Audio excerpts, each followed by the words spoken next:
দিনাজপুরের চিরিরবন্দর উপজেলার বিন্যাকুড়ি বাজারে এক ভয়াবহ অগ্নিকাণ্ডের ঘটনা ঘটেছে। এতে আবুল হোসেন ও হাফিজের মুদিখানা সহ মোট 5টি দোকান মারাত্মকভাবে পুড়ে গেছে। আগুনে ব্যবসায়ীদের লাখ লাখ টাকার ক্ষয়ক্ষতি হয়েছে বলে জানা গেছে। স্থানীয় ও প্রত্যক্ষদর্শী সূত্রে জানা যায়, চিরিরবন্দর উপজেলার বিন্যাকুড়ি বাজারে হঠাৎ করেই আগুনের সূত্রপাত হয়। মুহূর্তের মধ্যে আগুনের লেলিহান শিখা চারদিকে ছড়িয়ে পড়ে। খবর পেয়ে স্থানীয় লোকজন ও ফায়ার সার্ভিসের কর্মীরা এসে চেষ্টা চালিয়ে আগুন নিয়ন্ত্রণে আনেন। তবে ততক্ষণে আবুল হোসেন ও হাফিজের মুদিখানা সহ মোট 5টি দোকান সম্পূর্ণ পুড়ে ছাই হয়ে যায়। ক্ষতিগ্রস্ত ব্যবসায়ীদের মধ্যে বুড়ির বাজার সর্দারপাড়ার বাসিন্দা আবুল হোসেনের ক্ষয়ক্ষতির পরিমাণ সবচেয়ে বেশি।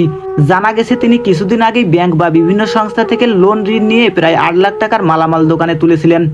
ঋণের টাকা পরিশোধ করার আগে এই অগ্নিকাণ্ডে তার দোকানটি পুরোপুরি বশীভূত হয়ে যায়। এতে প্রায় 8 লাখ টাকার পরিমাণ ক্ষয়ক্ষতি হওয়ায় তার পরিবারটি এখন একেবারেই নিঃস্ব হয়ে পড়েছে। এছাড়া অপর মুদি দোকানি হাফিজের প্রায় 2 লাখ টাকার ক্ষয়ক্ষতি হয়েছে বলে প্রাথমিকভাবে ধারণা করা হয়েছে। আগুনে ক্ষতিগ্রস্ত বাকি 3টি দোকানের ক্ষয়ক্ষতির পরিমাণ তুলনামূলকভাবে কিছুটা কম হলেও তারাও বড় ধরনের লোকসানের মুখে পড়েছে। হঠাৎ এই অগ্নিকাণ্ডে বিন্যাকুড়ি বাজারের ব্যবসায়ী ও স্থানীয়দের মাঝে শোক ও আতঙ্কের ছায়া নেমে এসেছে।